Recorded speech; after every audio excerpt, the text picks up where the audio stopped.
सगळ्यांचे आशीर्वाद मिळणार बघा सिद्धूला आणि त्याच्या होणाऱ्या बायकोला. आजचा दिवस ना खरंच खूप शुभ आहे.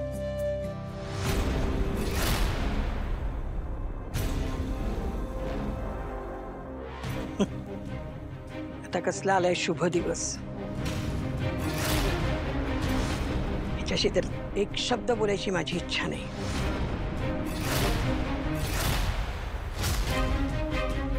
हिचं नुसतं येणं म्हटलं ना तरी गाडे पाटील परिवारासाठी अपशकुन ठरतं. हो, तुम्ही असं का बोलताय?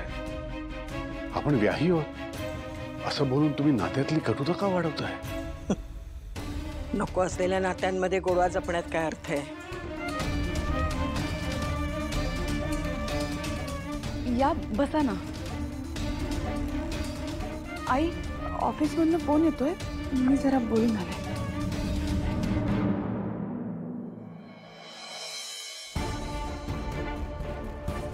खरंच आजचा दिवस माझ्यासाठी तरी खूप शुभ आहे. पूर्वी आणि सिद्धूच्या लग्नाचे अनाउन्समेंट आणि भावना सकट दळवी फॅमिली कार्यक्रमाला हजर. आता मला बघायचंय की सिद्धू नेमकं काय करतो. काय रे सिद्धू, काय झालं? आई हा हकलवून लावला भावना मॅडमना त्यांनी. मला नाही कळत रे, माझ्या बरोबरच का होतं असं?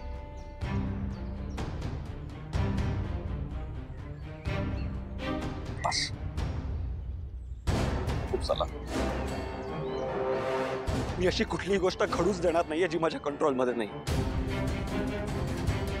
आज जे मी ठरवलं तेच व्हायला पाहिजे. मित्रांनो प्लीज बसा, एक काम करा, आत्ताच्या आत्ता भावना मॅडमच्या घरी जाणे, त्यांना इथे आणा प्लीज. अरे सिद्धू, अरे काकूंनी हकललं असेल तर वहिनींना कसं आणणार इथे? अरे कोणाला काय वाटेल याचा विचार नका करू. मी जेवढं सांगतो तेवढं करा प्लीज. भावना मॅडमना काही करून इथे आणा. अरे पण कसं आणणार? सिद्धू, तू नको काळजी करू. वहिनींना आणण्याची जबाबदारी आमची. हा, चल मित्रांनो,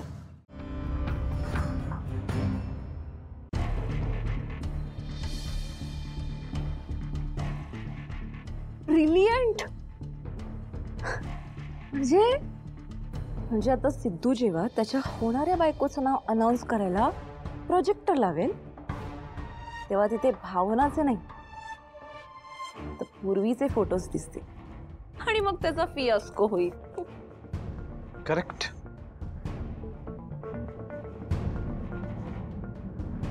but tell me one thing Ravi, sir तरीही सिद्धूने भावनाचंच नाव अनाउन्स केलं तर?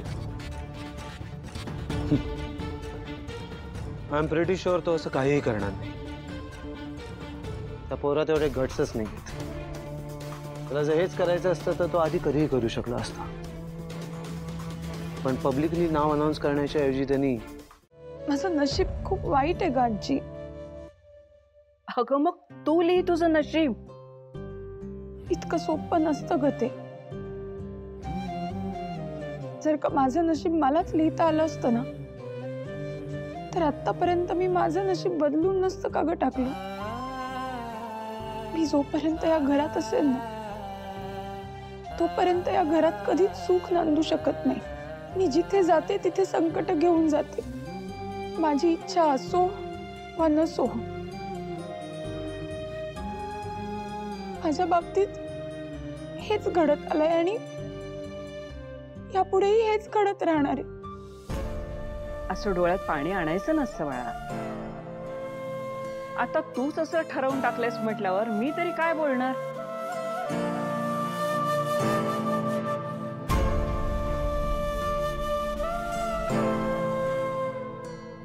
भावना बाळा, असं डोळ्यात पाणी आणू नये. आजी काय करतेस तू? योग्य तेच करते. तुला चांगलं कोणीतरी खडसवायची गरज आहे. अगं असं रडूबाई होऊन कसं चालेल? अगं जो संकट पाठवतो तोच मदत करतो. आणि तो सिद्धिराज तू कमवलेला मित्र आहे ना, तो काही मदत करून उपकार नाही करत तुझ्यावर. याला मैत्री म्हणतात. आणि बोलणारे काय बोलतातच, त्यांची तोंड आपण नाही धरू शकत ग. आपण काय करू शकतो तर आपण आपलं जगणं सोपं करू शकतो, आनंदी करू शकतो. त्या सिद्धिराजकडे बघ, तो किती प्रसन्न असतो. दुसऱ्यांचं दुःख खांद्यावर घेतो पण मनावर घेत नाही. आपल्या घरी येतो तर आपल्या घरचाच होऊन जातो. तू त्याचा आदर्श ठेव, त्याच्या सहवासात राहून शिक काहीतरी. आणि अगं तुमच्या मैत्री खातर जा ना.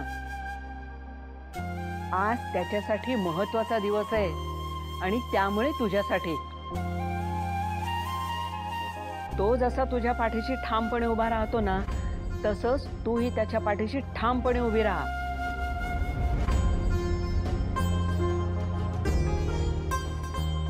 आजी मला पटतंय ग तुझं सगळं म्हणणं, पण मी तिकडे जाओ न जाओ कुणाला काहीच फरक नाही पडणार. फरक पडतो हो भावना मॅडम. आणि म्हणूनच तुम्हाला आमच्या बरोबर पुन्हा सभेच्या इथे यावं लागेल. कशासाठी? माझ्यामुळे कुणाच्या आयुष्यात वाईट झालेलं नकोय मला. नाही भावना मॅडम, तुम्ही कोणाचं वाईट नाही करू शकत.